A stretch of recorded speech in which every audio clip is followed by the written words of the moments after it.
Good evening, ladies and gentlemen, and welcome to Super Old Game Saturday, and welcome back, I guess, to Super Old Game Saturday, because the show took a week off last week. And sometimes you just need to have a week to, rest yourself and, get your batteries recharged. But we had a good June as far as the games that we played, and returned to, as in the case of the last game we played, which is Super Mario RPG's second part. But tonight, I got a special treat for you. I've been talking this game up for the past couple of months in some of the discussions we've had with the chat, and I've appreciated your viewership, by the way, so thank you very much, and welcome tonight. We've talked about the Shinobi franchise of Sega's for quite a bit of time, and I've always said, we're gonna go back to Shinobi, or start looking at this franchise. There's one we gotta start with, and it's the one you're looking at right here. This is Shinobi 3 Return of the Ninja Master, released in 1993 for the Sega Genesis. I did not necessarily grow up with this game because the first time I played it was in 2006 when they ported this to the PlayStation 2 and the PSP by extension in the Sega Genesis collection, and since then it's been ported to a bunch of systems. There's versions of this in collections on PS3, PS4, Xbox 360, Xbox One, Switch, and there's a 3DS version of this as well. And it was on Wii's Virtual Console, where you can't get it anymore. And it's on the Sega Genesis, but tonight we're playing it through the Sega Genesis Mini unit, which we used this for Castle of Illusion back in November, which the video of that is on the YouTube site, which is a link to that somewhere where I'm pointing at the screen. And in that case, in that video, we go over everything that's on this unit if you don't have this, which was about an $80 unit, and I guess you can still get it, although feasibly it seems like it's hard to find. It's becoming like the Super NES Classic unit, and that I don't think they are making anymore. It was about 2 years ago when they first started making this thing, but the reason we're using this one is twofold. One, because it has the Sega Genesis controller, so we can play this on the form factor that was meant to be played. And also because the port job was done by M2, who also did the 3DS version. And outside the Genesis version, this is the best ported version. And this is a wonderful, wonderful action game starring good old Joe Musashi, the runaway ninja, the Shinobi as it is, in the... It says the third entry in the franchise, but technically it's the fourth canonically, and the 7th, I think, if you take ordering of the entries in the series. Just go back to 1987. It's very confusing. So much so, in Japan, they called it the Super Shinobi 2, which is a sequel to Revenge of Shinobi from 1989, which is also a terrific game. We'll get to that at some point, but that's insanely difficult, so I mean, it's a backup on that one. But in the meantime, we have the story of Shinobi 3 as Joe Musashi. We're reading the secret manual, the Oburo Nijitsu, saying, he has to do his duties, and if he fails, he has to run away and never come back. Basically, the legend of the Shinobi, the runaway ninja. And here is Mr. Joe Musashi, who we've seen before with some of the stuff we've played on this channel, sort of. When we did Sonic and All-Stars Racing Transformed, it was brought to my attention that there is Joe Musashi in that game, but he's themed after Jiro Musashi, his father, I believe, from the 3DS game.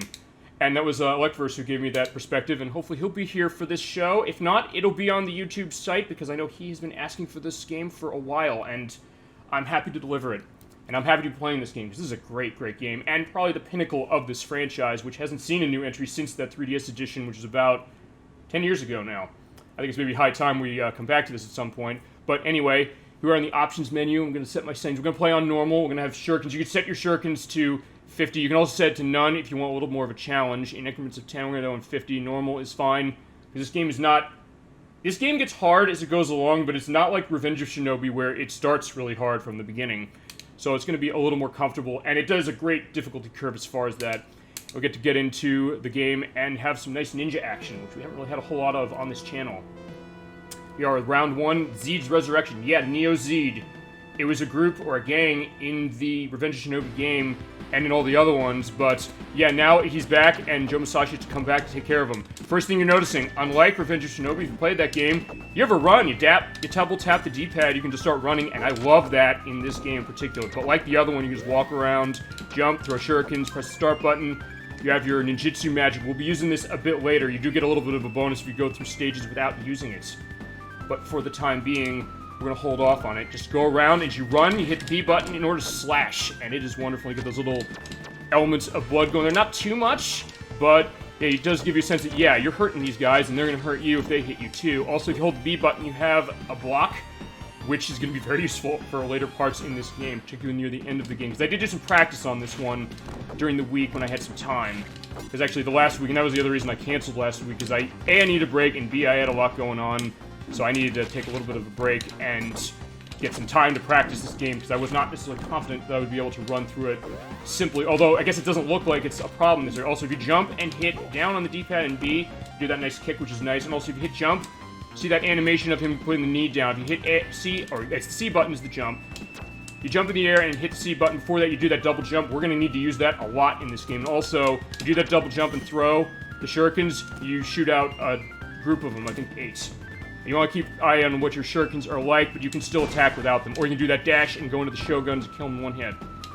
While enjoying this wonderful music, which was done by... For years I thought it was Yuzo Koshiro who did the music for Revenge of Shinobi, but no, it's actually Masayuki Nagao, Hirofumi Murasaki, and Morihiko Akiyama. So I want to get those names out to tell them if they're watching or if anybody else is knowing of them watching this program. Thank you for creating one of the best soundtracks in the Genesis's history. It is terrific. As the game, here we are at those first mini-boss of each stage. Visually, the Shogun, it takes 2 slices, you kill him really quickly. With practice, though. I mean, you can feasibly throw the shurikens, it'll take a little longer. But, and this is the thing about this game in particular, and I guess a lot of other Ninja games at the time, stuff like Ninja Gaiden of Tecmo's, the NES side of things, this was before the Xbox, revamp of it in 2004. There's kind of about this fast action of, hey, you're this ninja going around in the Japanese milieu where they're set, and you're just causing havoc all the place. Also, you want to watch out for those things with the numbers on them. That's a bomb. If you get too close to that, you're going to get hurt. They're sometimes in those boxes that have items, particularly shurikens. Sometimes some ninja magic, which is that number 2 next to the lightning bolt. Actually, if you hit start, you can also change it to the jutsus of Ikazuchi, Karyu, Fushin, and Mijin, and we're going to go into these a little bit later, particularly against some of the bosses, but in the meantime, we're just going through the cave, and it is nice stuff. Also, interesting thing as far as the graphics, you sometimes think, wait a minute, if I jump down here, that looks like a pit, but no, it's not. Though if you do run into a pit, you're going to be in trouble, so be careful. Just enjoying the atmosphere and the style of this, and just look at the graphics on this, even though, here's the thing, this is a game from 1993, and if you're new to the show, or if you're seeing the name of it, the idea of this show usually is to focus on retro gaming in some capacities. I mean, not to say we won't play newer games if you want to see them, or if I feel like I want to play them. Sometimes I will, for sure. Or other people recommend it, I'll be saying, like, sure, let's take a look. But really, just looking at this, it is pretty impressive to think back in 1993 that, yeah, you also be careful because you have some knockback elements when you get hit. Not horrible, not like Castlevania in some ways, as far as how that could really get you killed, but if you're not careful, the same can happen to you here. But I was saying with the graphics, just looking back and thinking, yeah, in 1993, Sega was able to make this game look as great as it was. By the way, also in that box, you saw that head of Joe Musashi. That is life. You want to get every single one of those you find, and the heart is a health increase. We go in here, and we fight the first boss, which is the Shogun Master. The easiest way to take care of him is just do the dash and then dash into him, and when you do that, he'll do that dash forward, but if you time the double jump, you're good. Just keep doing that until you beat him. Make sure to get the timing of the double jump down, though, because it's not easy to do that. And the tell, as I mentioned, is jump with the C button, and then right before he does that, puts the knee down on his animation, that means you're golden. 3 of those slices like that, and he is done. Yeah, it's making this game look really easy now, but that's not going to last. But unlike Revenge of Shinobi, as I mentioned, you have a really nice difficulty curve on this one. Also, you do get extra bonuses for not using your ninjutsu, not getting hit much, finding special areas, and the Shinobi bonus, which I don't remember what that does, but anyway, we're in the second round. We are going to be listening to a song we listened to a remix of. We did Sonic and All-Stars Racing Transform. We're on our horse, listening to Itaden, and God, I love this music, and I love this music anyway, just as far as how this game is. And it's terrific. And I do love the idea of these kind of, on-rail sections, like, hey, you're riding on a vehicle, but you're still doing all the stuff you would normally do. Picking up the items, throwing the shurikens, and doing the kicks with the horse. Yeah, you can trample the ninjas coming in the background. Again, really showcasing the effects of what Sega was doing with this game, but also be careful when you see those exclamation points, jump over the spike logs, because you don't want to get hit, because I'm throwing out those fire shurikens now. Get that POW item. What that does is it powers up your shurikens, so enemies will usually die in 1 hit or fewer hits when you're running them with bosses or tougher enemies. But if you get hit by something and lose, I think it's usually, you can get hit in some ways and not lose it, but if you get hit and take damage, then it does get lost, so you gotta be careful of that. Basically keep that POW going as long as you can. In this case, it's pretty easy, but also keep an eye on where the life is. Enjoy the wonderful music. and the wonderful sights as well.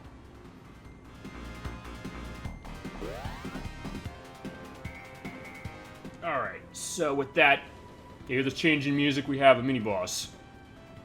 Which coming out of the, it's Japanese ship there. I guess it's like the kite in particular, because if you look into like Japanese mythology, like feudal era stuff, there'll be that kind of idea of some things like that. And this game is definitely pulling into elements of it, and I do love it for it. It really puts you in that mood, which is a terrific thing. And to be fair, that is something that other games of the time were doing, like Ninja Gaiden in particular, of Tecmo's. But yeah, Sega definitely took that ball, ran with it, and made it really nice. Now we're in sort of a cityscape, so yeah, we're riding our horse to where we need to go, and off we go.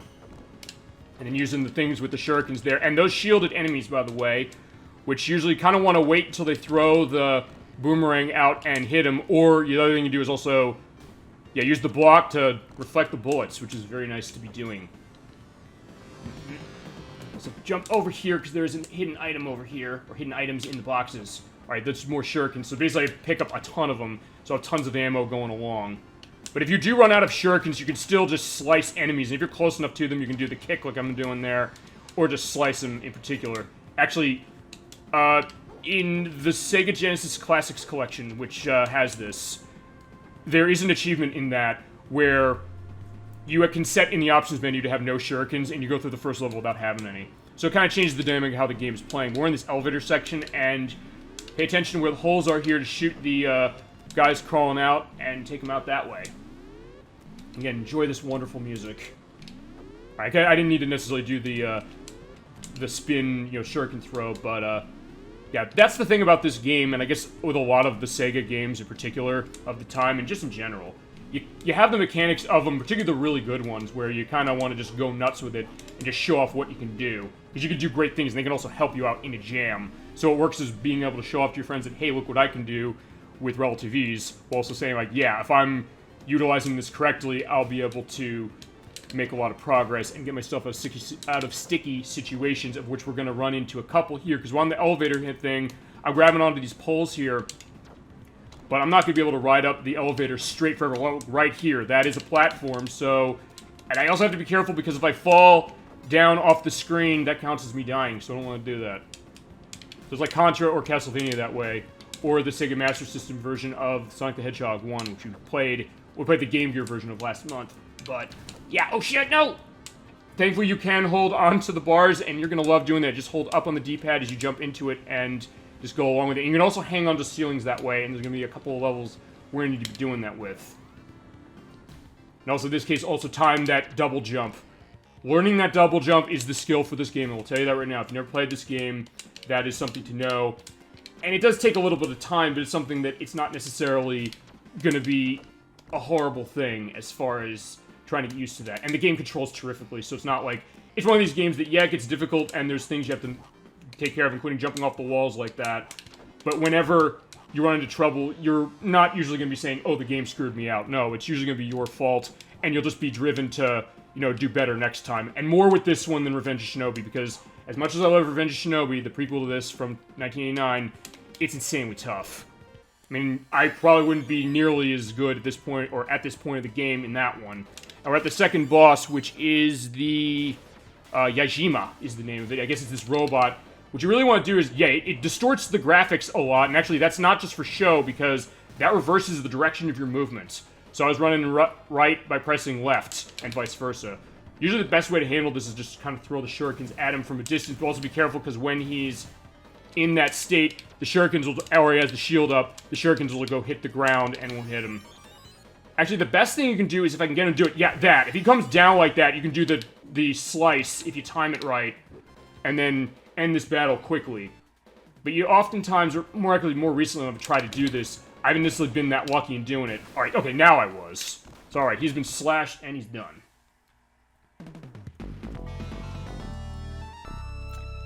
Alright, so that's round 2. I didn't get much of a technical bonus because I got hit a couple of times. Special bonus, I didn't find anything, and the Shinobi bonus. I'll put something in the YouTube video when it goes up, explaining what that is. Alright, round 3 is Body Weapon.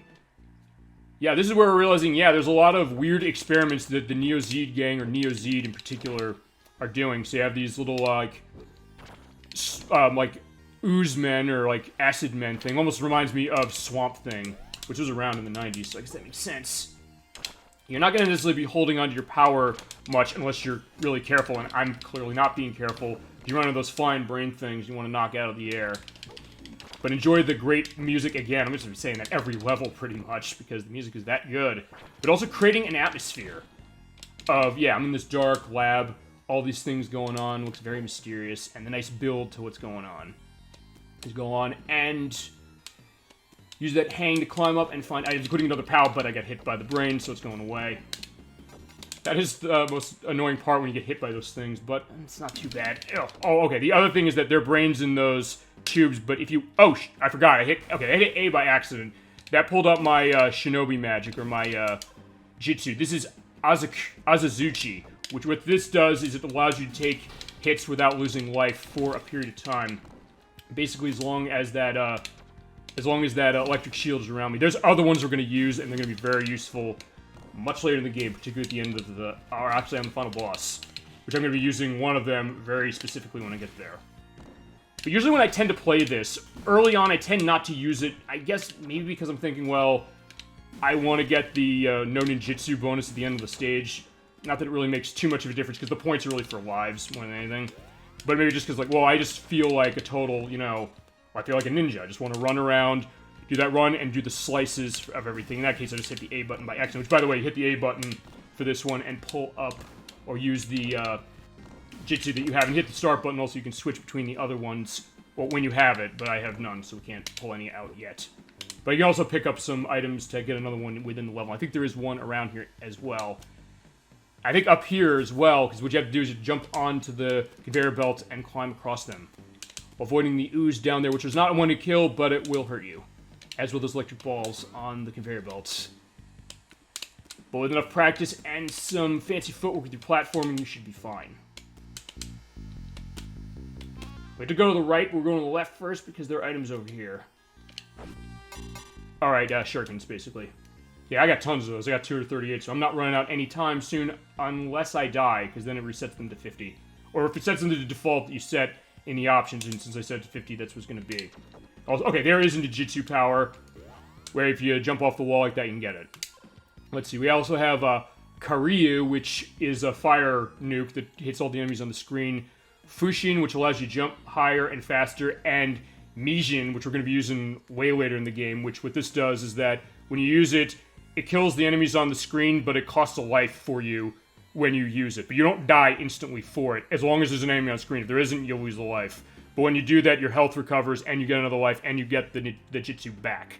So you can feasibly keep using this Mijin to destroy bosses, and we're going to be using that on Neo Z, I'll just say that right now. But meantime, we got a mini-boss of just the brain monsters that come out of the tubes here, and you just want to shoot the shurikens. This is pretty much the easy way to do it, and just avoid the conveyor belt taking in the acid. Not too much to it than that, but it does create a little bit of tension, especially if you let them, you know, get into the area. Eventually they'll go, and the acid will go down, and there we go. Into this area where you have, I guess, these little, I don't know, amoeba-like things, and the scorpion things. Also, you have that thing in the background. That's the boss here, the Hydra. Yeah, and that little, freeze frame or snapshot or camera lens, if it gets locked onto me, he'll shoot something out at me that I can't avoid, and I'll get hurt. So I want to avoid that. In the meantime, just hit the little scorpion things coming down, or use the, you know, the shuriken shot down when you're doing the double jump to take care of them. I got tons of shurikens, so I can just keep abusing that if I want to, or just use the down kick. Probably the easy way to do it here. But also be careful, because in the ground, it'll sink you down. You won't fall underneath it, but you will... It'll kind of inhibit your running. So when I tend to do this, I tend to just like to try and just run like crazy. And then just use the kick down to get everything, and avoid the bombs when they come out of the boxes. Alright, so go means we're at the end of the level, and we fight the Hydra for real now. Now, when you hit him, every time you hit him, that arm comes out. And the easiest way to do this, again, is to try and do the slice into him. But you also got to be careful, because he could do that laser shot, which can hurt you, even if you're crouching. I think even if you're blocking. I might try that, though. Alright, so... we just did... That's the tell you can get to on that. And actually, it's probably risky for you to be doing that before he goes down to the ground like that. And then he'll come out eventually on one of the sides. So basically stay in the center, you'll be good. And you know what? I'll try to see if I can block the, Okay, I can't block the shots of his, but can I just block this? Okay, no, I can't, because you hold the B button, you get the, ninja block. Uh-oh. Alright, I got him. He doesn't go down too hard, or it's not too hard to take him down if you're quick and swift, but, yeah, not always easy. Alright, that ding means that I got an extra life, so we're all set that way. It's after 50,000 points, you get a life. And one thing I'm going to do, we're going to round 4, we're going to be riding on a surfboard on the water. This is an amazing piece of music called Whirlwind. I want you to listen to this, so I'm going to mute the mic. So have a great listen to this terrific track.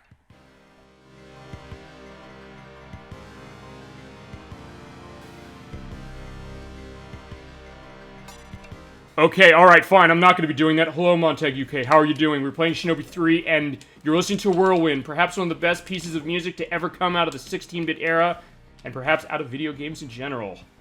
Hope you're doing well and are having a good night.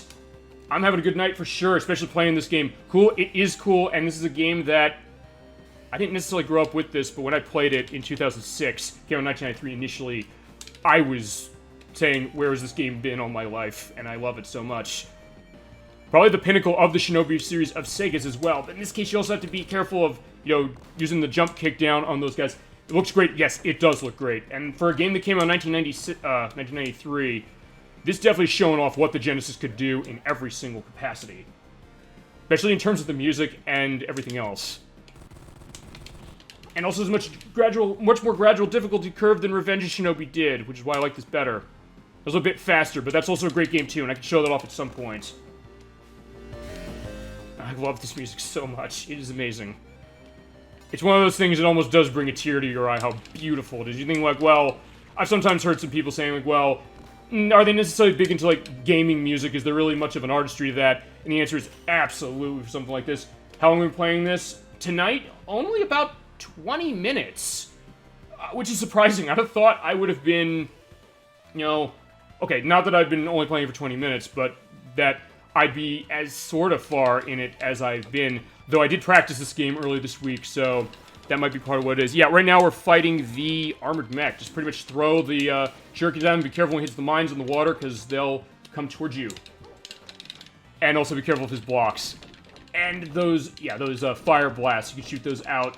But, I mean, I have about 300 shurikens, so we're going to be fine on this one. At least now, the boss at the end of the world, I don't know about that one. Yeah, we're riding the surfboard into the, I guess the power plant. Yeah, we're on the outsides of it listening to the Shinobi Walk. This is some terrific music, as I've mentioned before, but as well here. And this is where you're getting a little more ninja going on in the sense that you're kind of hanging on stuff, and you need to do that in order to get up to higher areas and avoid the enemies over there and the bottomless pits. Or the water, because you fall in the water and sink to the bottom of the screen, you're dead. But so far, so good. I do have a lot of lives, which is going to be useful for later. Oh, and careful with bombs, because when they pop up and the timer goes down when you're close to them, yeah, you're going to get yourself hurt. Or hit with the shurikens, which hurts you as well, but not massively. I should be using that block a little more, which hold the B button for that one. You should also want to stay high on this level as far as going up, because then, in that case, you find more items. And there's other areas in the level where they ask you to do that. I'm just having a good time playing this game, and it's a game that I've been asked to do for quite a while. Do you get sent back level if you fall in? No, you in the case of this game is pretty forgiving with it, where if you die, you go back to either the beginning of the stage, or if you've hit a checkpoint where they're invisible, and we might potentially see that right now, unless I pull out the Kiryu magic and just use it. That'll do that, but yeah, this game is a bit fair in the sense you don't go back a level. Actually, that's Ninja Gaiden. You're saying, like, well, is there a game that does that? Yeah, Ninja Gaiden on NES does it, although that does it near the end of the game where you get to the final boss and you die, you have to go back, I think, 2 levels. So yeah, they definitely were being really, hardcore with the difficulty with that, and this franchise did that too with Revenge of Shinobi from 1989, although not sending you back levels. But just because enemies would do a lot of damage, there were lots of them, and there were times when you couldn't avoid them easily. Yeah, oh, yeah, and the bombs, which were there as well, but I can leave them be, and they'll count down, they'll be fine. But, yeah, so you're not going to be penalized too much, but you do want to be careful in some degrees. It's more, I mean, more than anything with a game like this, and a lot of games on the Genesis as is, it's pretty much just about kind of understanding the pattern and understanding other aspects. How would you rate the difficulty? I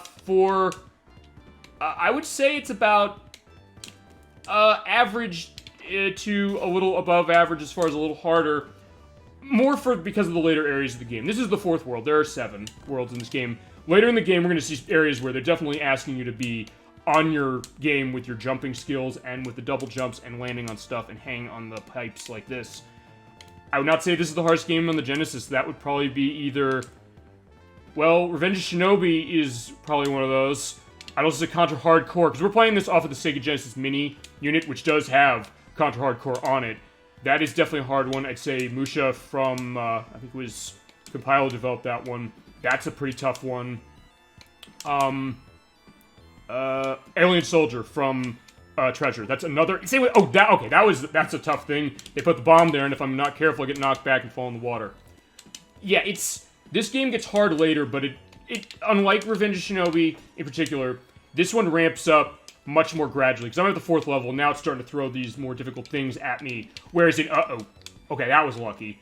I thought I was going to fall into the water by doing that, but, yeah, Revenge of Shinobi starts getting difficult as far as its 2nd world. That's like 2 or 3 levels in.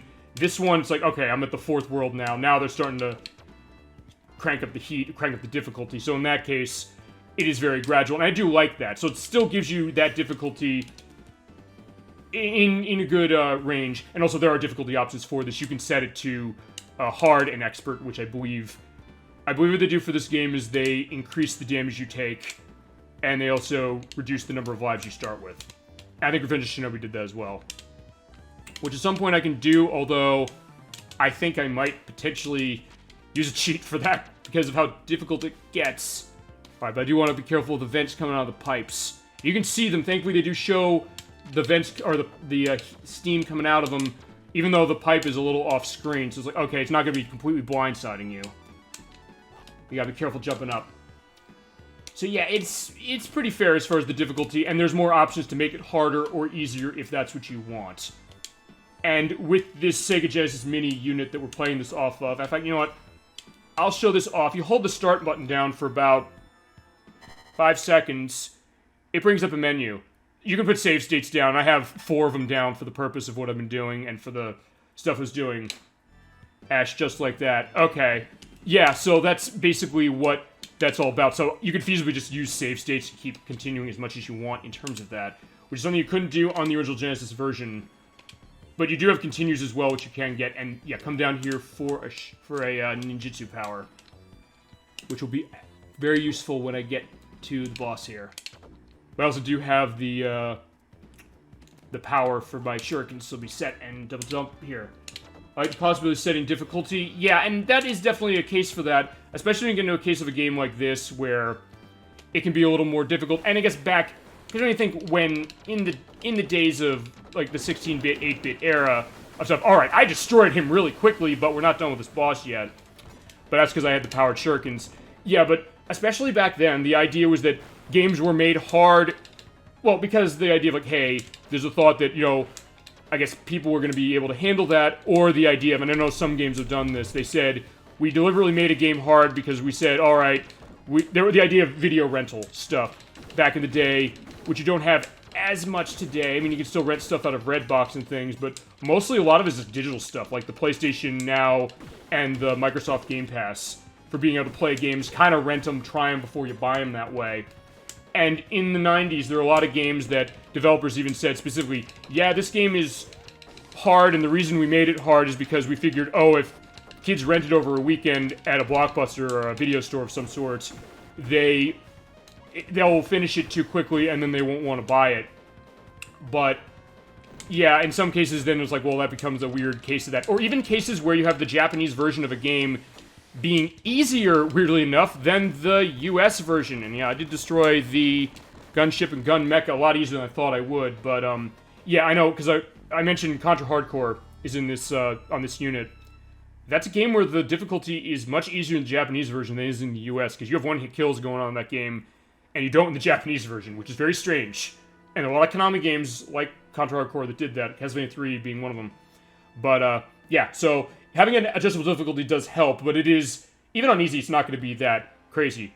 Why might that be?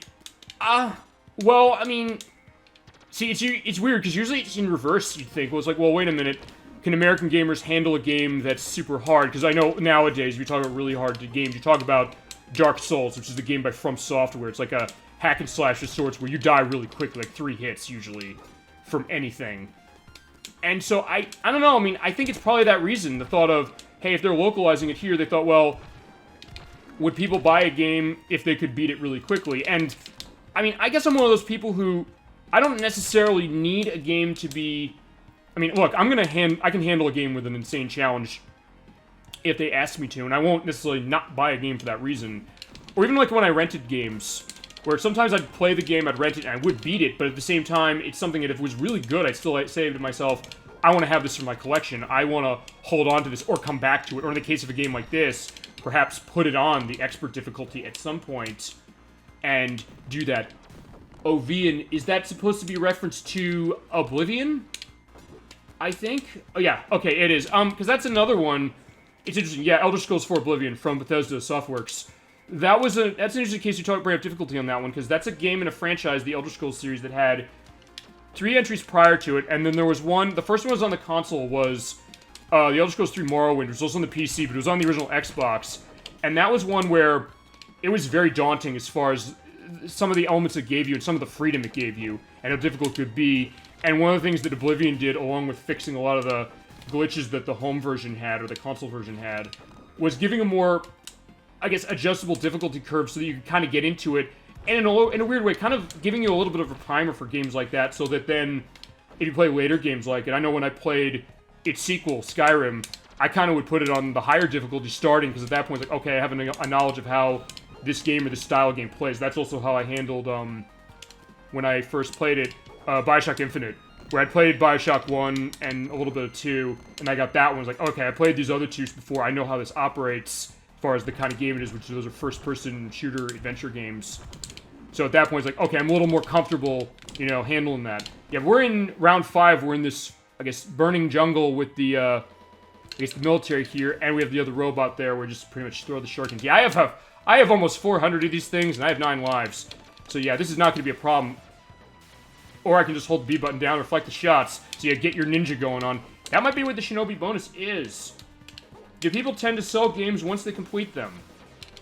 I would say it depends on the person, because I do know people who will say that they'll sell a game either because, sometimes they'll say, like, well, we'll sell a game because they realize it's worth a lot of money, and they have a copy of it somewhere else.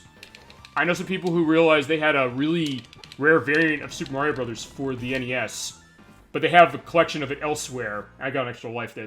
There's like some weird noise that played. So I have over 9 lives, so it does cap out 9, but they give you that greater than 9 for it. I mean, it depends on the person. In my case, I generally won't, just because of the fact of, maybe it'd be worth something later, or just because I like to play the game and want to come back.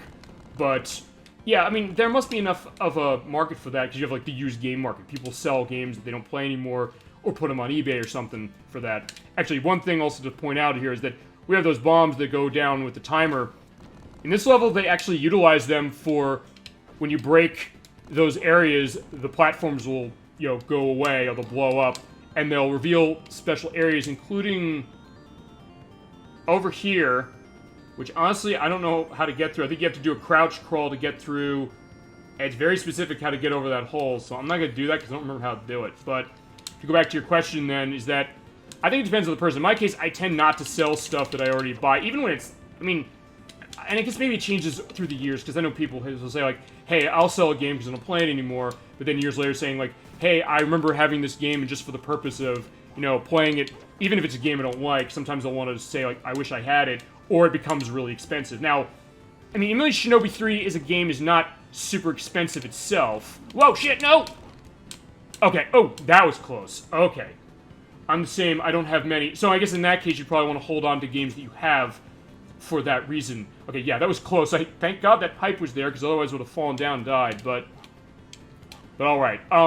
Yeah, I mean, and sometimes, I was going to say, sometimes games will go up in price massively. This one, not so much. Even on the Genesis unit, or the Sega Genesis that came out of, I've seen this game for about, complete 30, 40 about, which isn't too bad. I mean, it is a little more than some games, and the Genesis, unlike the Super Nintendo, is an easier system to collect complete for, because they came in these really nice clamshell boxes, like a precursor to what DVD cases were. And in that case, it was really easy to, collect them and keep the game safe. So in that case, you're running into cases where it'll be easy to hold them, although there's still games on this system that cost quite a bit. I mentioned Musha, which came out, I think, in 1991, I think. That is, I think, the rarest game on the system. That goes for, I think, $600 now.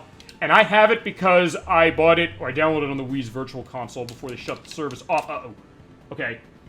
What system do you suggest to buy if I'm going to be playing with others online? Well, PC does have options for that, for sure. Depends on what kind of games you would like to play. And, I mean, some of these things are available on, or like this game is available on a bunch of systems. Because there's collections that have this on the PS4, the Switch, the Xbox One, and the PC as well. I guess it depends on what you're really looking for. I know that the Xbox systems, the Xbox One, Series S, and Series X, emphasize the idea of the Xbox Live, but they changed the name of that now. It's now called the Xbox Network, which seems very weird to not be calling it Xbox Live anymore. That had a pretty robust system set up for it, and I gotta find my way up to where I'm going. There's that. I mean, every system has an online component, although the thing is that you do have to pay online, or fees for online play on all the major systems now. Call of Duty and Gears of War. Oh, Gears of War is a Microsoft franchise, though that's also, there are PC versions of that. Actually, I think all of them are on the PC now. And Microsoft's push has been to have everything that's on PC, or that's on Xbox One, Series S, and X on PC. So that's on both of those. So in that case, it would probably be one of the Xbox systems. Probably at this point, the Series S or Series X, if you can find one, though the X is the one that runs discs. So be aware of that if you're like, hey, the S is cheaper, but it's a digital-only machine, whereas the X is a little more powerful and it runs discs, but also PC. And it's funny, there's been people who watch the show, come into the show, they've asked me questions about that, saying, I'm a big fan of PC gaming. They'll mostly play PC gaming. They're kind of pointing me out saying, hey, you play a lot of stuff on like older systems or on the modern consoles like the Switch and the Xbox systems and things like that, PlayStation, all that. And they'll say like, well, hey, wait a minute, why not just get something on PC because it's more powerful? And then the idea of, hey, I'm looking for an excuse to upgrade my tech from my PC to run games that will run, require larger specs for them. As opposed to, I guess, a console where, like with Call of Duty or Gears of War, they're on the console. So at that point, you're able to play them on that system without upgrading, the hardware exactly of the system, with the possible exception of maybe the hard drive space, like usually connecting an external drive to, which I have to my Xbox One. But then again, also the thought of like, hey, they sometimes will think like, hey, I want to play this, and also the control method, because you mentioned Call of Duty and Gears of War, they're shooters. Call of Duty being a first-person shooter, Gears of War being a third-person shooter. And the thought of, how do people like to control those games? Usually with PC, the thought was playing with a mouse and keyboard, so you're moving around with the keys, and then moving around, or doing aiming with the mouse. Or then on console, we have dual analog to some stuff, and all the systems have a dual analog option for stuff like that. So in that case, it sometimes comes down to preference, or the idea that even people I know who have PC will still have a console controller playable, because the PS4, 5, and Xbox One, Series S, and X controllers, there are versions that are USB-based, so they do connect to the PC, so you can play them that way as well. So you can kind of feasibly get the best of both worlds, saying like, hey, it'll be more powerful on PC as far as the tech side, though you might be paying more for the tech for it. But then you can still play it like a console. It's like, hey, I like that dual analog control for a shooter. So in that case, you can kind of do it that way. And then also, taking into account the, the tech of the system and what systems have what games, because Call of Duty, well, thanks, okay, thank you.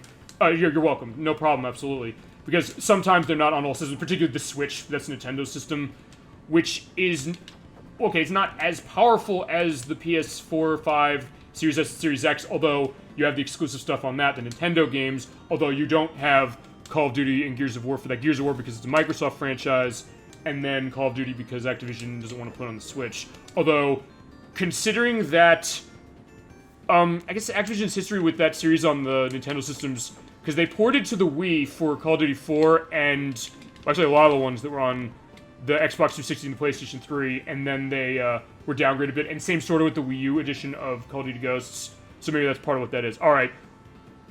We're at the boss here, which is the dragon mech. We can't see him that way yet. And the way to handle him is stay out of the way, because he has fire, but also he has those energy balls, so you gotta do a double jump over them. Basically lure him over to one side, and also avoid the debris that shoots down. And actually, interesting point, I want to bring this up on this boss, because I'll go back to Revenge of Shinobi, which came out in 1989. I mentioned this at one point. I think the Final Fight Magic Sword playthrough we did at the beginning of the year, we went into this a little bit. When Revenge of Shinobi came out, Sega tried to pull... He's huge. Yeah, he is huge, and it is nice to see the fact that, yeah, on this system, they were able to handle this. Oh, you know what? I'm going to use my magic now to try and take care of him before I die, because I don't want to die. I don't want to necessarily lose all these shurikens if I can avoid it, but I might have to get in that case as it is. I hope I don't. But I was going to say is in Revenge of Shinobi, Sega tried to pull a fast one in the sense that they had characters in that game, or bosses, that were themed after famous characters, particularly Batman, Spider-Man, Godzilla. Oh, okay, I'm dead. So, kiss those 381 shurikens goodbye. But I have a bunch of lives, I should be fine. The way to handle this boss, by the way, is just pretty much hit him from the sides to destroy the head, and then he won't shoot the fire anymore. But yeah, with Revenge of Shinobi, they had those characters. They had Godzilla, the Terminator, Batman, and Spider-Man. They didn't have the rights to them, so they got sued. And so then later revisions of the game took them out. Although then when Sega got licensed for Spider-Man, or they actually paid for the license for the Sega Genesis, Super Nintendo, or not Sega Genesis, Sega CD, and Game Gear editions, they then reprinted the game again, so Spider-Man would be in it, because, like, okay, they have the rights to it now. But, yeah, they tried to pull that. So actually, collecting's sake for Revenge of Shinobi, it's a pretty common game, but if you're looking for a copy of the game that has those, you know, unlicensed illegal characters in it, yeah, you're going to be probably paying a lot of money, or having to verify with people that, oh yeah, they're actually in them, because feasibly they could lie if they're on, like, eBay or something, saying, like, no, this is not, you know, the character, uh-oh. Alright, yeah, it's more the debris that's getting me, and also I am running out of shurikens, although... Alright, let me see something.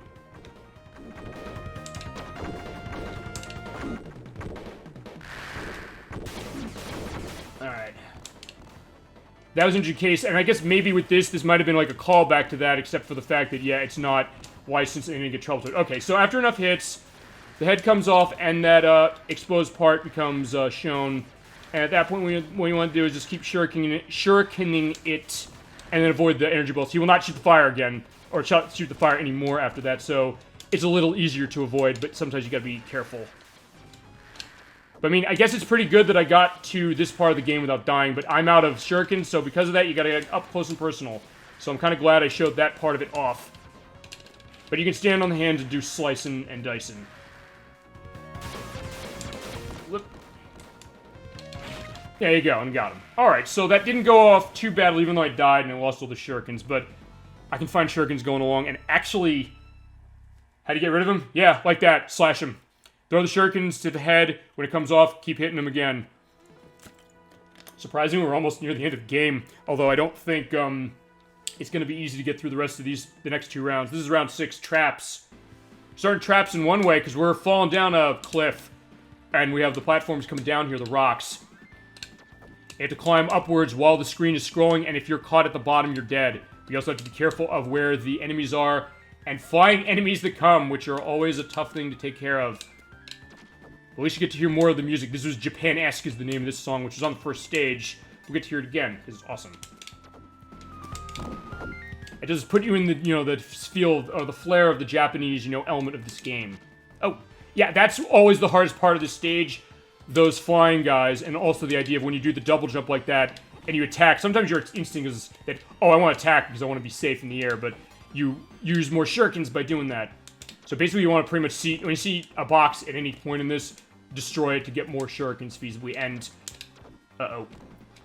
Yeah, okay, you can kind of, you know, survive before the rock goes off the screen and be okay, but yeah, you really gotta be careful. Oh shit, no! Okay, that was close. Oh.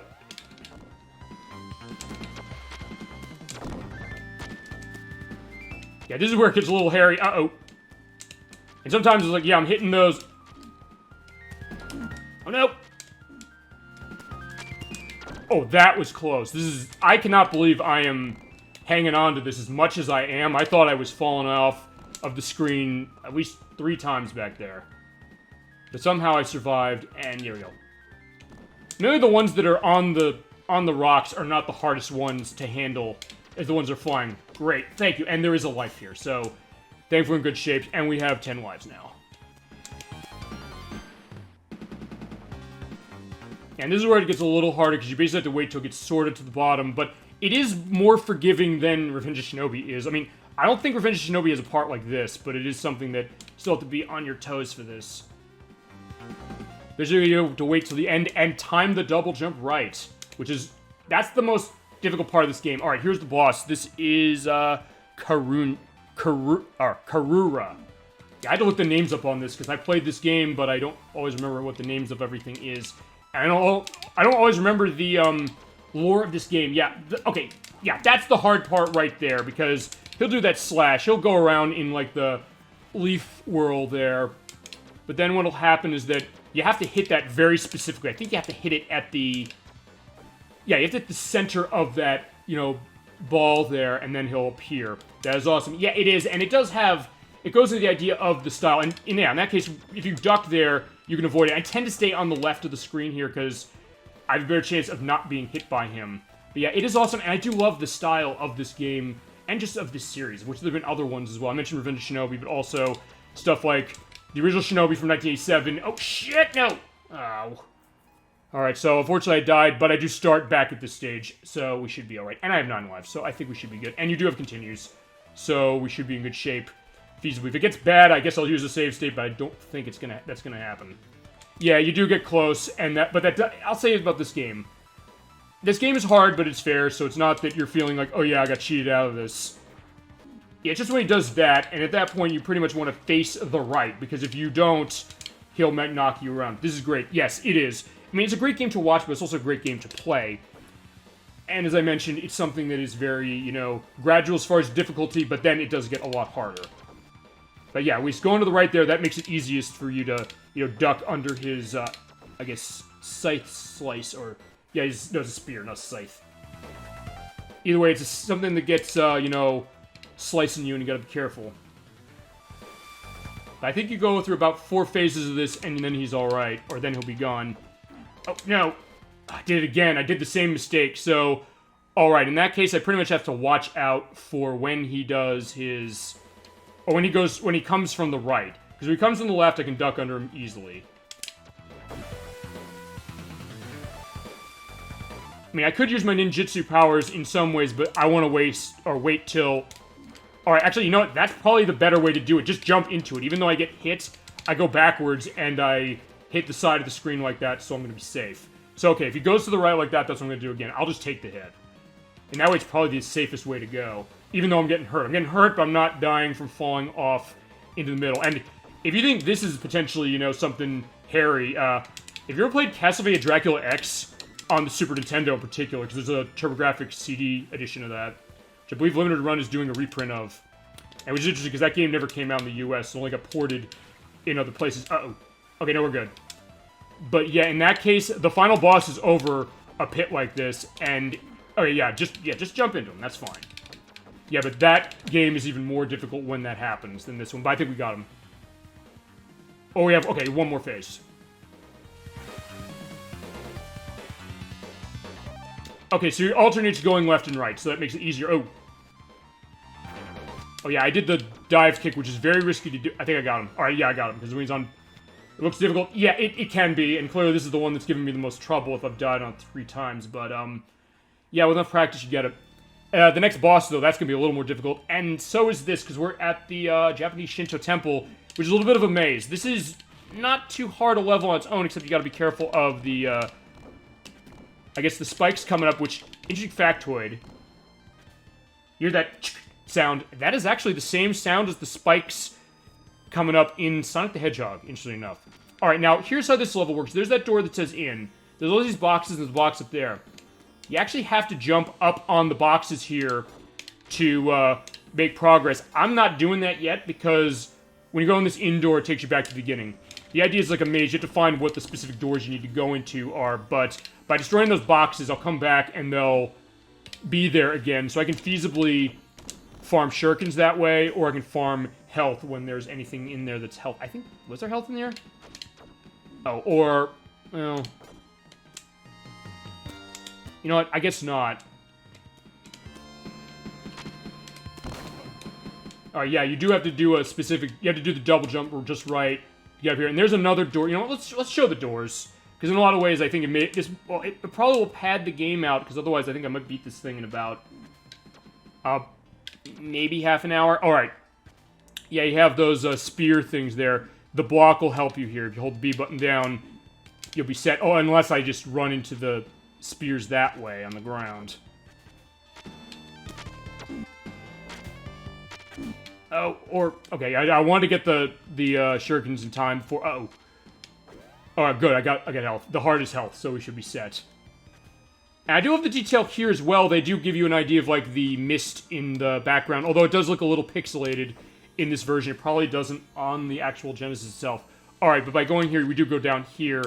So I can come back and continue climbing. And hopefully avoid those flying guys, which I believe in Revenge of Shinobi, they did theme them after Batman. In the initial releases of the game. I think that was the only time they did, you know, franchise mixing. Probably because they got sued for the first time doing it. Uh-oh. Oh, okay, that was close. I almost destroyed that box. If I destroyed that box, I wouldn't be able to climb up here. But here we go. There's the indoor, and we're set. Alright, now this is the other part where you have to be good at the wall jump. Basically, when you're on the side of the wall, hit the C button, and you do the jump that way. And, yeah, be careful not to hit the spikes at the top. And it's a lot harder to do that than it might look. But I do have a POW thing, so in that case, it also means that I can hold on to that feasibly. And hear the voice work going on of the huh, which actually does sound pretty good as far as the Genesis is concerned, because the Genesis came out in 1989, and its sound elements were not as robust as the Super Nintendo were. I mean, I might be a Sega person, but I'm gonna admit, yeah, tech-wise, that's absolutely the case. But this game, well, this Revenge of Shinobi, and actually a lot of the best games on the system, really knew how to work that sound driver on the system. In some cases, kind of do their own stuff with the sound, instead of even using the onboard elements of the system to really get great sound out. Uh-oh. Alright, unfortunately, I missed that jump up there. Yeah, up there is the indoor I need to go through, and, yeah, that's the case. I'm an Xboxer. Yeah, and this, you know, I get that for sure. And this game is available on the Xbox units, or it's available on... Okay, I got shurikens. Yeah, the Sega Genesis Classics Collection has this game in it on the Xbox One. And I think there's a collection, the Sonic's Ultimate Genesis Collection on the 360 that has it. Although the Sega Genesis Classics version is not as well ported as this one, or the Sonic's Ultimate Genesis Collection version. The Sonic's Ultimate Genesis Collection was done by Backbone. This one was done by M2. M2 also did the 3DS port of this, which is a terrific version as well. But yeah, because they have like a bunch of Sega collections. That's the other thing also about feasibly now, any system you get, Sega will make a lot of classic collections of old games, old Genesis games, old any game pretty much. And they have one on the Xbox One, PS4, and Switch that does have this game in it. It also does have Revenge of Shinobi in it. My thing is only the sound emulation, and there's some weird stuff with input lag, but still, the games are great, so there's that one. This one looks really good. Wendy would like it. Yeah, okay, I could imagine, yeah. That would probably be a good case for that, for sure. Alright. It is an interesting one, for sure, and I would say, even though because here's the thing, I did not necessarily, even though, because I had a Sega, I've mentioned this before, I'll go into this again. I had the Sega Genesis growing up. I did not play this game, not because necessarily it was like, oh, there's a content reason. Okay, there's blood in this, as you're seeing. Weird enough, though, this had, like, the equivalent of the E rating when it originally was on the Genesis. But, despite that. But, okay, we have to go through these things with the spikes here. But, yeah, I didn't play this game at the time, I think because I was so focused on Sonic the Hedgehog, amongst other things. And I played a little of Revenge of Shinobi, the game that came before this. But then, it was when the Sega Genesis Collection came on the PlayStation 2. It was also on the PSP as well. It had this in it. This was the first re-release of the game. I played this. I was just starting college at that time. And I remember saying to people, I said, this game is amazing, you have to play it. And people were like, really? I mean, that was actually the time when the Xbox 360 had been out for a year. The Wii had... Oh, shit! I forgot about that. If you stand wrong, you get crushed to death and you die in one hit. Alright. Yeah, I should have paid attention there. But, yeah, at that time, like, that was when the PS3 had just launched. That's when the Wii had just launched. The 360 had been out for about a year. I'd gotten this collection for the PlayStation 2, and people saying, like, yeah, you're playing this ancient Genesis game. But I said, no, trust me, this game is incredible. They played it, and they're like, yeah, when you play it, you're a believer. Alright, well, I gotta be a little more careful, because I thought I was safe standing on the edge of that, you know, spike there. I'll tell you what that reminds me of in a lot of ways. That reminds me of, like, the medieval spike things in some of the fortresses in Super Mario World, which came out, actually, a couple years before this one. Alright, but we made it, and there we go, we're in. And... yeah, that's where the boss is, and there is... actually, there is something over there, so I'm going to try and do a run and do a double jump over. Alright, there is another door... now, I haven't seen what's in this. Let's go in here. Oh. Well, uh-oh. Okay, yeah, unfortunately, I made a mistake. I went back, so I'm going to have to go... oh. Yeah, alright, fine. I'm going to have to go back. Unfortunately... I thought, oh, there's a reason I should search here. Instead of going through that big door, which is where the boss is, but that's fine. I can... actually, you know what? I think for the purposes, I want to just get shurikens with this boss. Although I am still using them feasibly to destroy the ninjas here. Unless they're really close. And unfortunately, because of the spikes here, or the spears, I can't necessarily use that slash. I mean, I'll use that whenever I can, but, here, I can't really. You know what? I think that should be fine. I do want to get up here and feasibly wait. Yeah, so I can knock him out of the sky. Which is always very satisfying. Oh, except when I miss.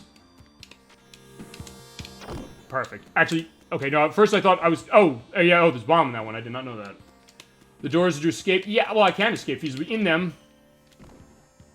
Actually, you know what? By doing that, I can also go down here again, go through this area. Hopefully take less damage doing this. And also, well, because the items will respawn here, so I can feasibly restock and get more health, which I'm going to need for that boss.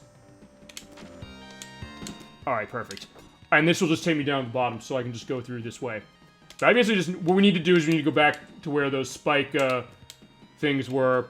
Get through that again, and then that big door with the, like, the demon on the top of it, that I need to go into.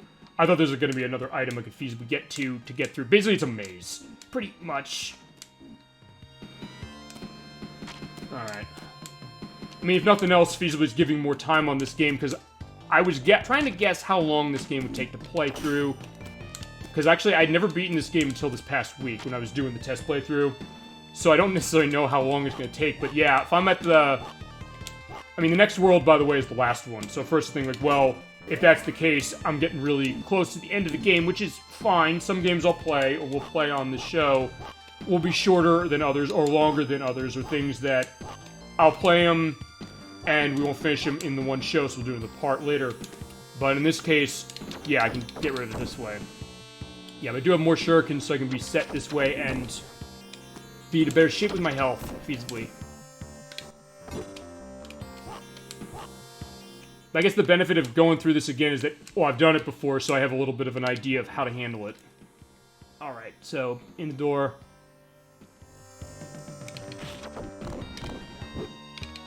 Actually, also, the other thing, I may as well show that, which is, I did that dashing, I got hit by the enemy. If you do that, this game is a little forgiving, at least, I guess, on normal. Maybe on hard and expert, it's not. If you do get hit that way, it doesn't count as you getting hurt, so you can feasibly use that to your advantage. Alright, so I just have to go through this again. I'll just go through that door that I need to go through the first time. Alright, there we go. Alright.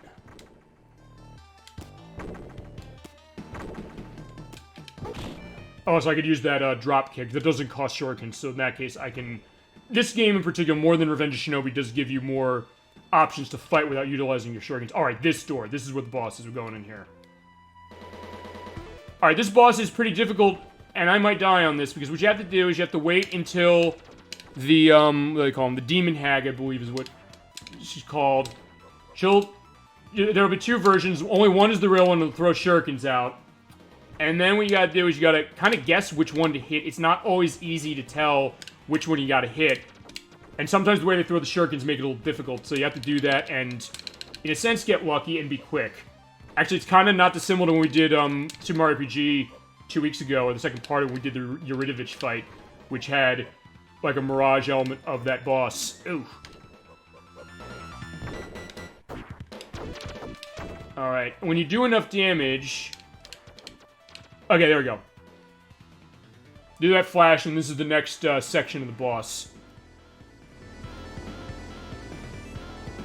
Alright, now, you'll go in the doors again, and you basically gotta pay attention to where the doors are gonna come. If she comes down with the bottom one, she'll throw the fans down, and then they'll come down in a pattern. You just gotta run out of the way. Yeah, that's the hardest one, because she'll come up on the top, and then the, spikes will come down. And there's another one, she appears in the center like that. She'll throw shurikens out, or like the spike hair thing out. Basically, the easiest way is probably just pretty much throw the shurikens out. Okay, now I got her. Perfect. Alright. That went better than expected, and I can't believe it's barely over an hour and we're at the last world. Alright, so let's see how this turns out. It's round 7. This is the final confrontation. And this is where things get difficult. You're saying about... Congratulations. Well, thank you very much. This is where things get difficult. There's a bottomless pit down there, so you have to jump up on top of the, you know, the poles here, the, ceilings. Thankfully, you can jump on the ceilings here. It's very useful, especially here when you have the exhausts of the airship. And especially when they have the, steam coming down. Yeah, and if I'm not careful, I'm gonna fall down there and die. So, yeah, be careful. Yeah, at this point of the game, they are expecting that you've mastered everything on it. And this is what I meant about a gradual difficulty. This game is hard now, for sure. But it puts everything that I learned, or everything we've seen go in this game so far, to the test. And also gives me the opportunity of using that ceiling grab, because I could just jumped onto that one down here. And I need to make this jump. But I could just go over that way, and kind of, in a sense... bypass certain elements. So basically saying, like, okay, here are the mechanics of this game that you've been learning the past 6 worlds. Now you gotta put them to the test. And I love when games do that. I love, and the best games in particular, even the ones that are really hard, do that. You really get the sense that when you start playing, when you first begin, it gives you a good idea of, like, okay, that was my fault. I didn't hold on to that bar there. Hopefully there's a checkpoint on this level, but if there isn't, it'll just be back at the beginning. Unfortunately, it's back at the beginning. Alright. But it's not too long, so you should be set.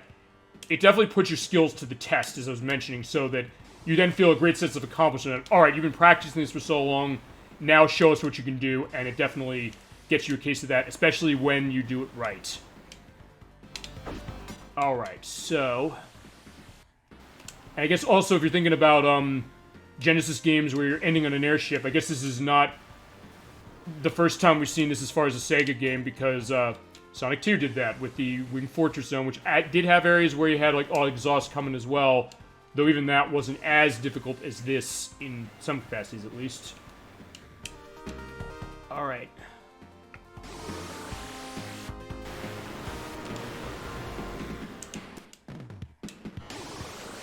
Okay, I was being really risky there going after that with the steam. Should be good. Alright. Okay, hold up there. That was what and I was at the end of the anyway. Didn't see that coming. Yeah, okay, good, I made it. Alright, so now we have another elevator section like we had in the second world. This one's a bit tough because of those things right there. Because if you don't get them quickly, they'll shoot bullets out in multiple directions, as will those cannons. Oh. Alright, but... Okay, I lost my power, but that should be fine. And... Okay, yeah, you can use the block to block the bullets, but they have to hit where your shurikens are holding, either when you crouch like that or when you're standing. So in that case, it just hit me a little bit and I got hit. But I should be able to handle this, no problem, because they're not going to do that much damage. Honestly, the difficulty is going to be here is just avoid falling off, although the platform's wide enough, it's not going to be that much of a concern. It's the next part that's going to be much more of a concern, because it's going to put my jumping skills even more to the test than the last level did. I believe there are 3 or 4 areas for this final world. Oh! Before we meet Mr. Neo Zed again and try to take care of him. Alright, so that's that section. Alright, oh no, I think there's like 4 or 5. Alright, this is actually one of the easier ones, which is, yeah, you want to avoid those shots. You can also get close to him, kick him to get rid of him. Although feasibly, I kind of would just jump over him. Oh! We also have to jump very specifically. Okay, yeah, because I jumped right in the right place. Oh. Also, the other thing you can do is, yeah, pull out the block. When you have the power like that, you're blocking with the sword or the katana, but then I just lost it because I got hit. Yeah. I just interesting also because, yeah, we're on an airship because I mentioned Wing Fortress in Sonic 2, but there's also Sonic 1 for the Game Gear that we played last month for Super Sonic Game Saturday that had that element too. Because there's something about, you know, a final battle on an airship that a lot of games like to get into, whether it was Sega, Nintendo, or anyone else. Actually, the other thing I also should be doing is get close to these things and then just kicking them. Because you do cause different damage when you're close to them, although, okay, in that case, no. Oh, yeah, okay, that was my fault, jumping into the beam. Actually, at this point, I think I just want to hit it. Because I do want to have as many lives as I can going into Neo Zed. For reasons I'll get into in just a second. Or probably in a couple minutes.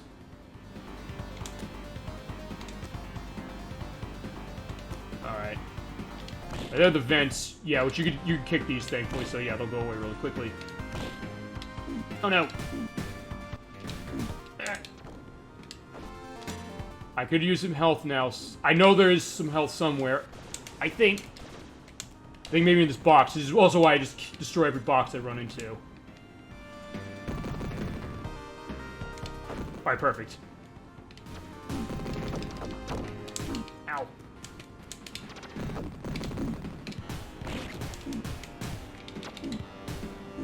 Alright, at this point, they like, no, just run away. Oh no! Oh no! Oh, and the steam got me in the end. Alright. Alright, let's see how this turns out. Or where it puts me. Okay, this does have a checkpoint. Alright, so at least I get to show checkpoints off. So yeah, it does hit me back to where these are. So it is fair that way, at least. Usually I think the idea is they won't give you checkpoints if the level is short or the area is short. In this case, it's long enough, so they will... Oh.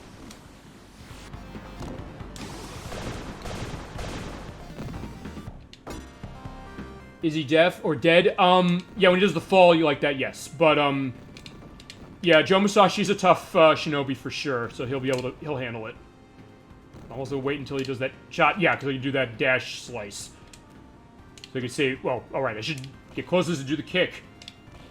I thought he was dead. Yeah, well, I have lives, so in that case, I should be fine. Okay, and I was close to the end of the level anyway, so alright. Alright, now this is where it gets hard, because I'm going through the interior of the spaceship, the airship, and...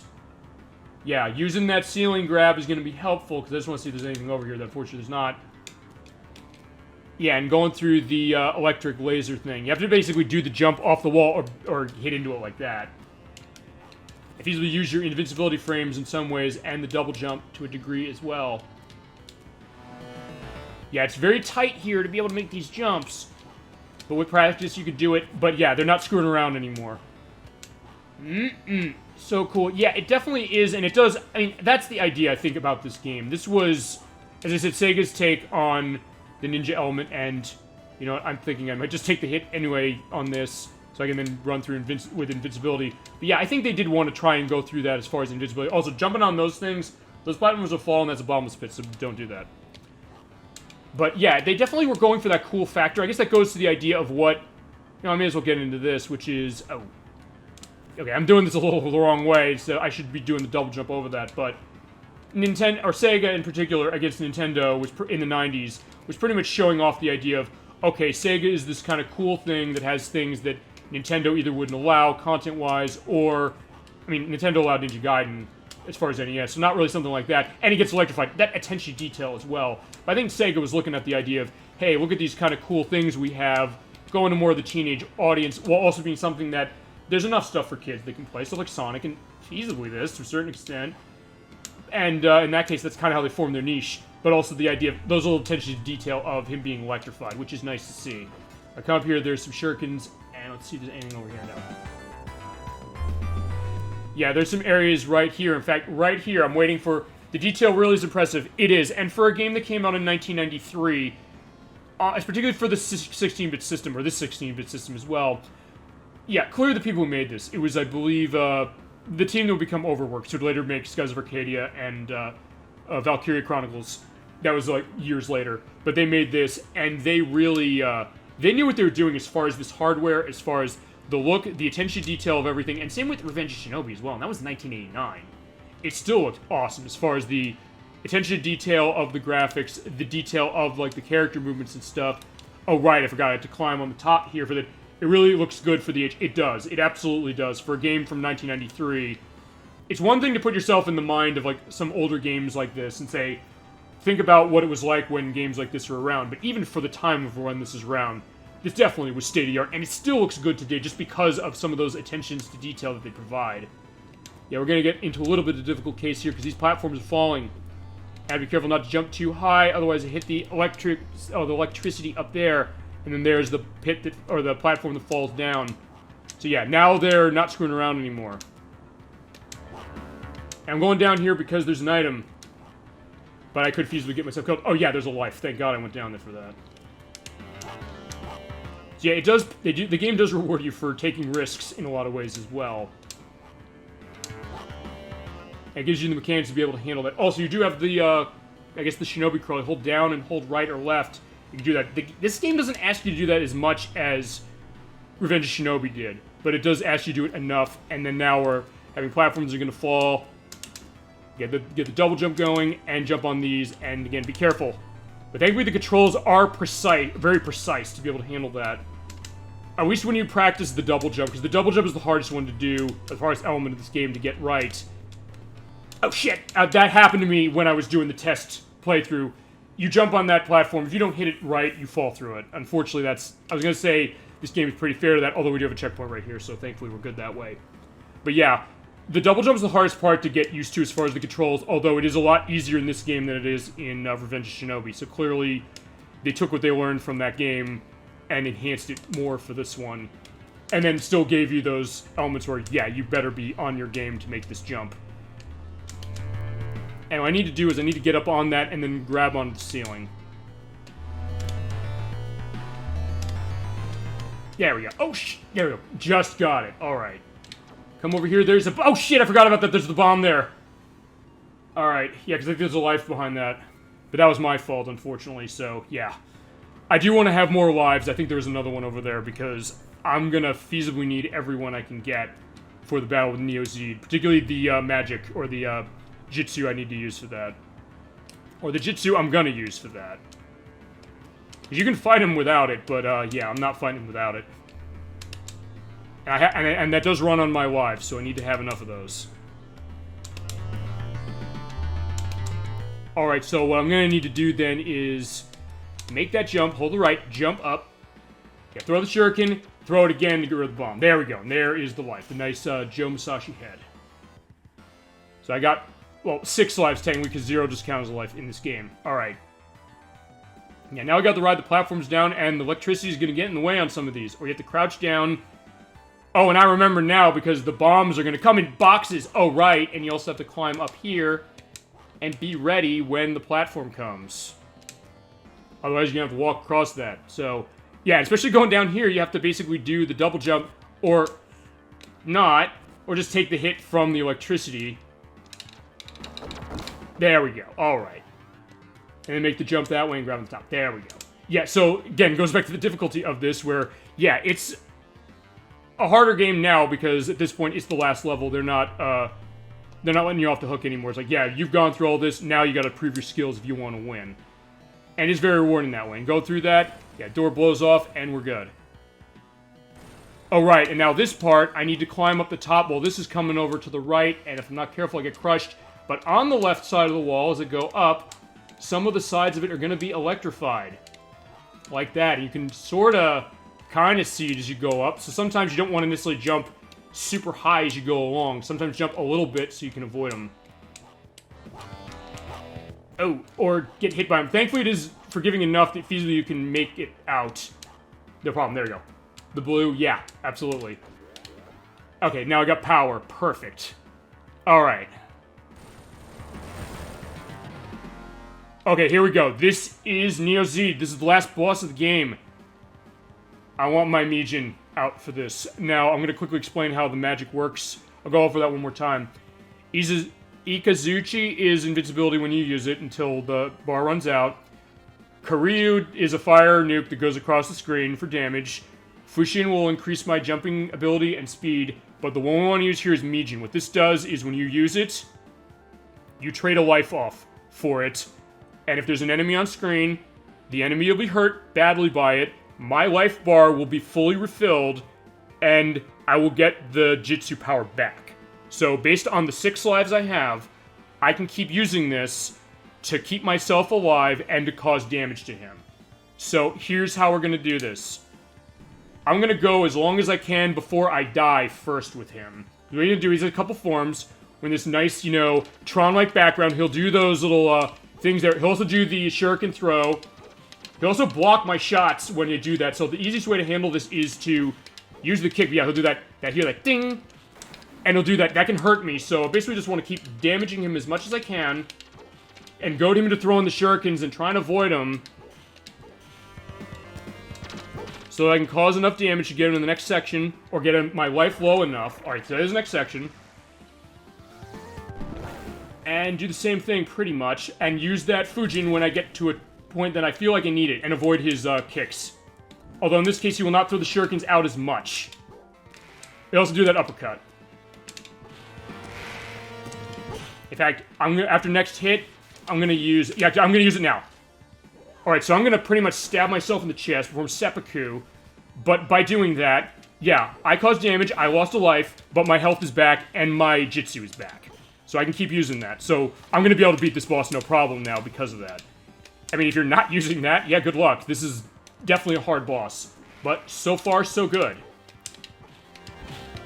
I mean, honestly, I'm doing this differently than I did on the test play. On the test play, I was using that Fujin repeatedly. But then I realized, wait a minute, no, it's recovering my health when I do it. So it pays to just take my time, wait till my life gets down a little bit, do it that way, and then hurt him that way. However, if I do that and there were no enemies on the screen, I'd lose my life and I'd have to restart. But since he's always going to be on the screen because he's a boss, we're good.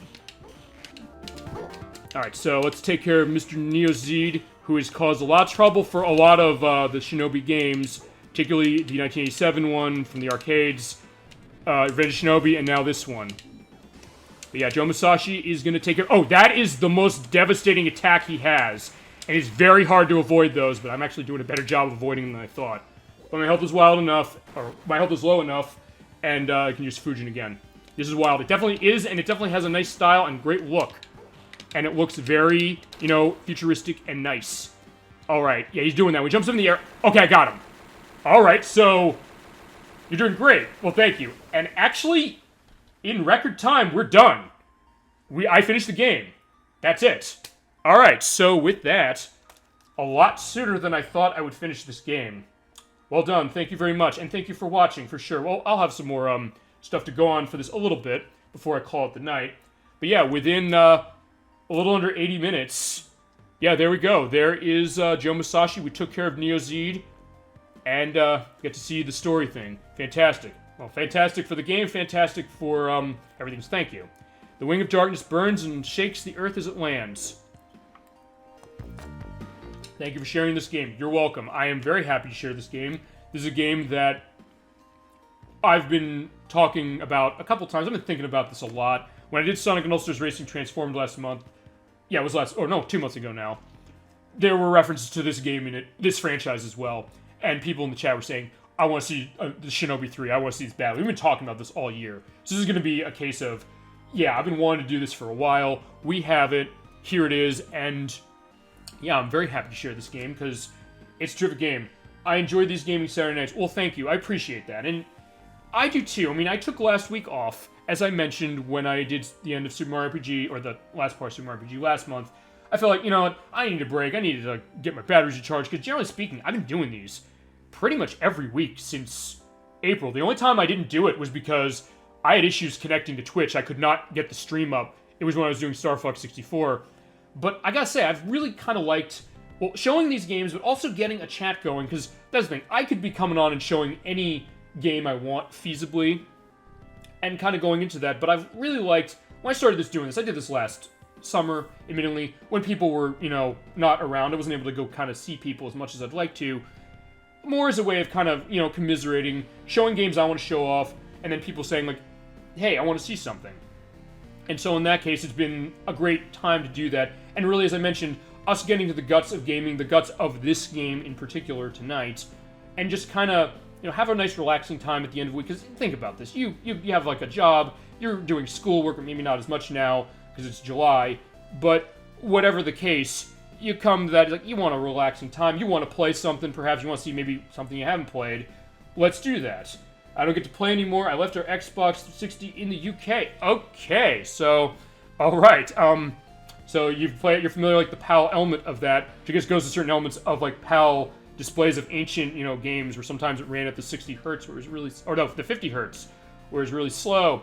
But, yeah, on, like, a unit like this, that doesn't happen anymore. And it seems like it's normalized now, but, yeah, there you go. So we have, some international love going on in this program. So, again, thank you very much, and thank you for watching what we have. And, yeah, so this is Shinobi 3, Return of the Ninja Master. I do think this is the pinnacle of this franchise, and this is a good franchise anyway, with the other games in it that I've played. I mean, I haven't played every one of them. There's some on the Game Gear, there's a couple on the Sega Master System. There's the arcade ones I have, the arcade version of Shadow Dancer, which I have the Astro City mini unit, we can show that off with at some point.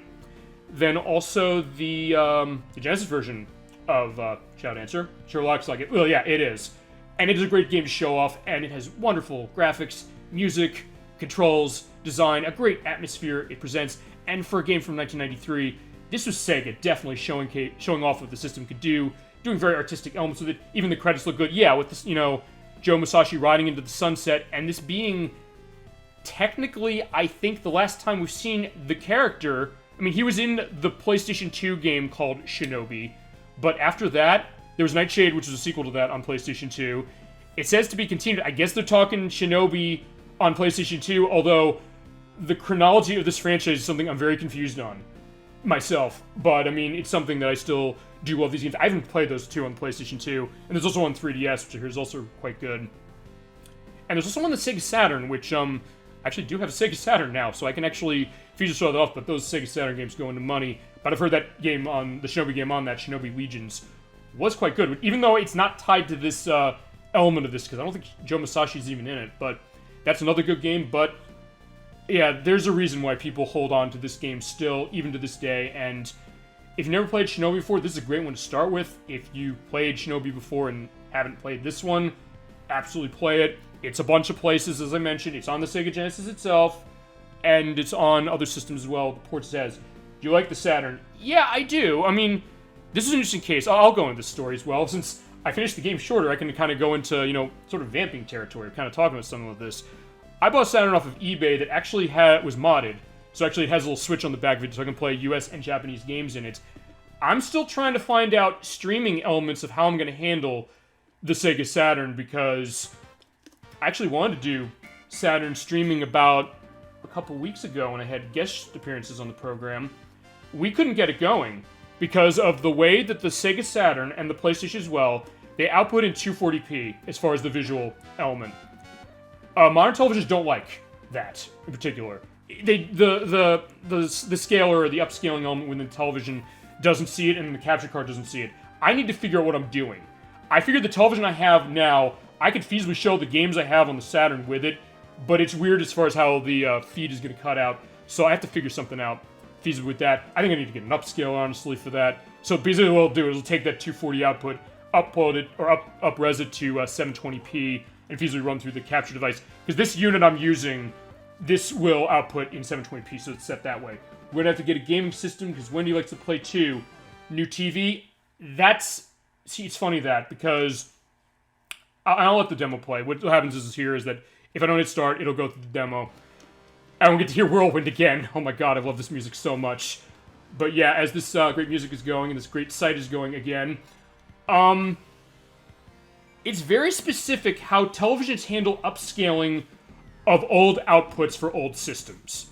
And that's been an interesting adventure for the Super Old Game Saturday show when I've been doing streams of stuff on older systems. Because you think, like, well, I've mentioned or I've shown systems that are even older than this. I've shown stuff on Super Nintendo, the Genesis itself, 32X, Sega CD, and all that. The way those output, they output to 480i, interlace, is the I stands for. And what happened with that is that the television I'm running this off of, will not recognize the display of some of those old systems, so I have to use an older one that recognizes it. But the flip side is also true, where some of the 240p stuff doesn't show right on this TV. And even certain cases where the output of the game will change in the game. We wanted to do, in fact, I'll go back to this. I had guest appearances a couple weeks ago. We want to do Mega Man X3 and Mega Man X4 for the Saturn, because there's versions of it for that one. Those games change output as you play, because they have anime cutscenes, and the anime cutscenes run at 40p, or 40i, and the game runs at 240p. The capture device, it didn't see it on the televisions we used, and on this television here, the feed goes in and out based around that. You have to switch back and forth between televisions, yes, but also in some cases it doesn't make a difference, because, as I mentioned, on the television I use for my ancient consoles, like Super Nintendo, Genesis, and NES, and things like that, it sees some of those older things, but doesn't see the Saturn, PlayStation stuff at all. Or PlayStation 1 stuff, anyway. Unless I ran the PlayStation stuff through the PS3. Then it saw that, because of the way the PS3 runs. Or how it outputs that. But, so it didn't even show at all on this one. On this television, I tried this, actually. I ran, because I have Mega Man X4 as well. I ran it, and the feed goes out. So you're seeing right now the feed on the screen. What that would mean is that the picture's going to go out. There's going to be a disconnection. I'd have to reconnect to Twitch for that in order for the stream to go. And it would be not a good situation to make that happen, because it would be like, oh, I have to stop every few seconds in order to do this. And that game in particular, or those games in particular, they do the switches on the fly there. So what I would have to do is I'd have to find a way to pretty much get the upscaled visuals from the original system up so that it would be at a output that the TV will understand while being able to handle the transitions correctly. And I'm still looking into that, because it's not an easy thing to find a unit for that, and they do cost a little bit of money. I mean, I'm seeing some like $100-some, which aren't bad, but there's others that go like for $500. So I have to figure out what that's going to be. Got it. You're so knowledgeable about all this. Well, thank you. I mean, I honestly was not necessarily knowledgeable a year ago when I started doing this. I've been doing this about a year. I don't have every stream set up for some of this stuff, or I didn't have like a massive element ready to go with this last year. It was just as a whim, like, let me do this for fun. I kind of had to find it out on the fly, because like, wait a minute, I remember I was going to do Pac-Man 2 for the Sega Genesis. I found that out. First I said, like, why can't I show it on this TV? And then I bought the Virtual Console version for the Super Nintendo, or from the Super Nintendo on the Wii U to do it. And then I found out later, wait a minute, this old TV I have outputs it fine. So whenever I do stuff on that, I have to switch the TV out.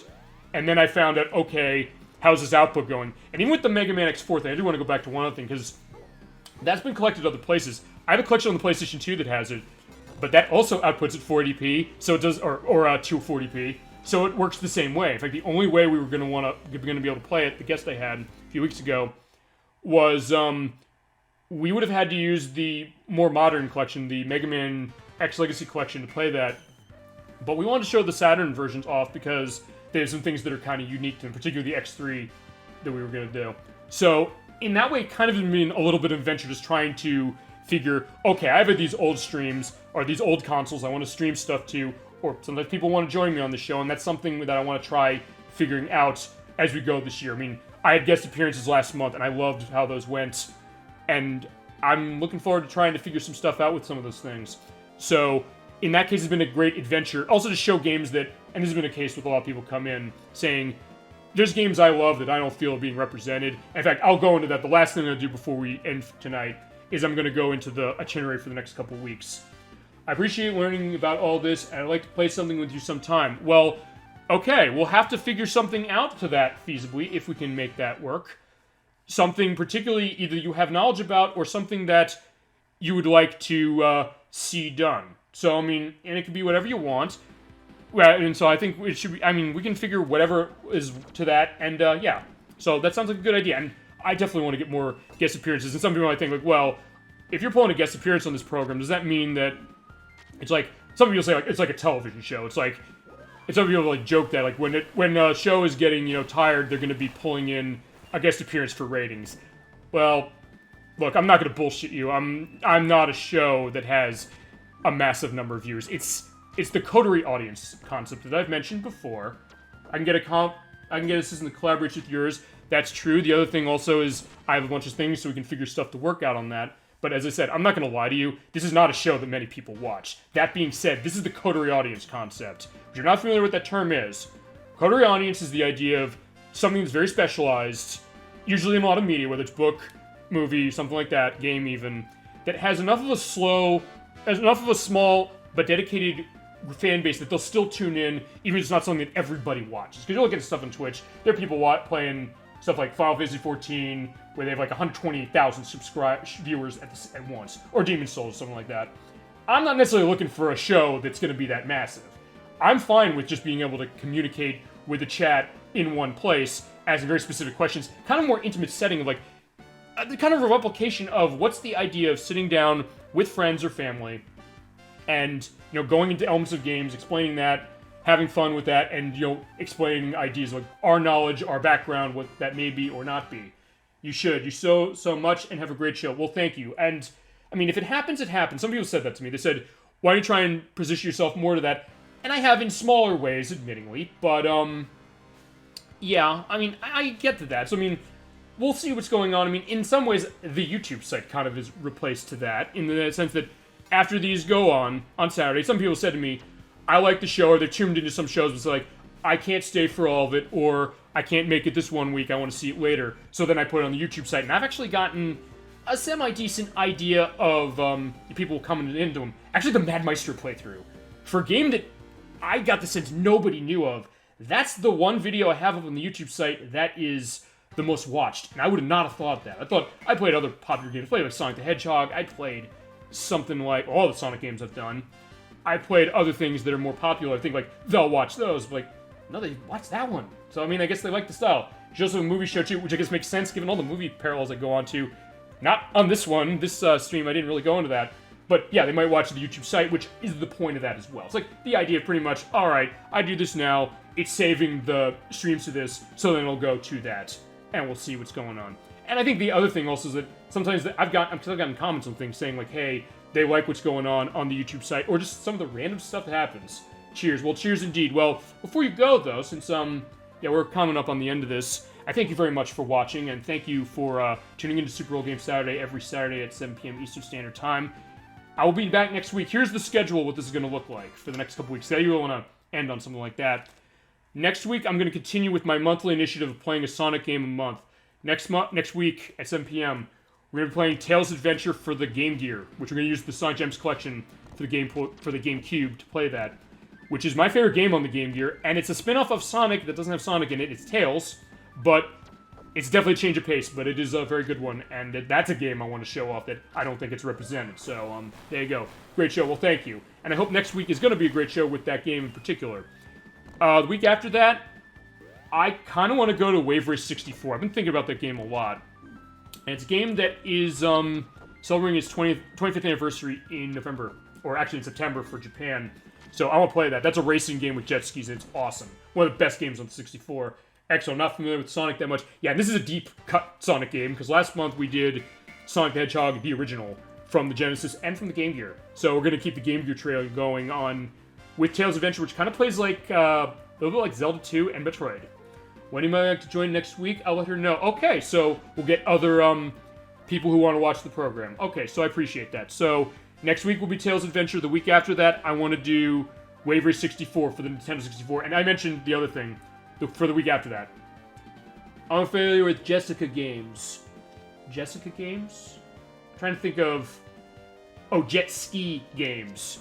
Okay, yeah... Well, okay, for that one, that is one of the most famous ones from Nintendo, released in 1996 for the Nintendo 64. I mean, there are other jet ski games I've played, most of them in the arcades. There was Aquajet by Namco, there was Wave Runner by Sega as well, and then there was Wave Race 64, and other stuff. Actually, one I like, I can show this, but I have to turn the audio off, or the music off, because it uses licensed music that I can't get away with playing here. Splashdown, which is on PlayStation 2. Which is a very good game. I could definitely show that off with turning off the music, because that game has licensed tracks by Smash Mouth, The Donnas, Blink-182, and others. So I'll have to get around that way, but in that case, I can figure that, so that'll be a simple one. But yeah, so next week is Tails Adventure. The week after that is Wave Race 64. The week after that, A viewer I have on the show every so often called Electverse, he has asked for Top Gear for the Super Nintendo. I actually bought it on his recommendation. He said, this is a good game, this is a good racing game for Super Nintendo. And I'd never played it, so that's going to be an interesting case of me playing a game that I'm being recommended, and I don't really have much experience with it, even though I played games in that series, particularly on N64. And then the week after that, at the end of the month, we're going to go back to Super Mario RPG. We're at the third part, and we'll see. I'm a Top Gear fan. I will say this, when I say Top Gear, I'm talking about the Kemco franchise that goes back to the Super Nintendo. It's not necessarily, because I've heard some people say this to me, it's based on the television show. It's actually not based on the television show, although there is a game tie-in with the Top Gear program, the BBC show, I believe. There was downloadable content for Forza Motorsport, I think it was 4 or 5. 4 was on the Xbox 360, 5 was on the Xbox One. I believe there's a downloadable content that tied into that. The Top Gear game on the Super Nintendo is not tied to that, but it is an interesting kind of, racing game that goes, it's more of an arcadey kind of thing, and then it went more sim in the Nintendo 64 game. Looking forward to that week. That will be the week of the 24th then. So, next week the 10th will be Tails Adventure. The week of the 17th will be Wave Race 64. The week of the 24th will be Top Gear for Super Nintendo, and the 31st will be Super Mario RPG's third part, of which the first 2 parts are on the YouTube site as well.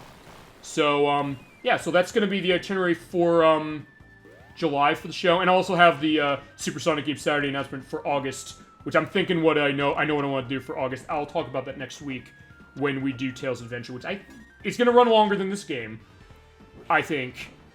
I hope I can finish in one night, but we'll see. Thank you very much. Well, thank you very much for watching, and thank the chat for watching. I appreciate your viewership. I appreciate this becoming kind of like a, kind of intimate, casual kind of hangout for Saturday, showing off a game, or games as they are. Sometimes we'll do a group of things, because like at Thanksgiving, I want to show like a bunch of fighting games off at once, and I'll run through the Xbox 360 so we can do that. But yeah, alright, I think with that, kind of a shorter Super Old Game Saturday, but again, depends on the game. Sometimes it goes shorter, sometimes it goes longer, but yeah, with that, I think we're going to call it for the night. Yeah, something for the Xbox, for the Xbox 360, I've got a lot of stuff I want to show off as far as that, and it'll be easy because unlike some of these other systems, I'm mentioning the feed cutting out and the output stuff, the Xbox 360, Xbox One, I can do changes on games on the fly without it cutting. So in that case, we can jump between a bunch of things. But you can look into that later. Good night, cheers, and thanks. Well, thank you, and thank you very much for watching again. This will be up on the YouTube site in a couple of days. Also to see what some of the edit things, if there's anything I should be editing into the video. I think with this, I'm going to take it out with Whirlwind here before I sign off for the night.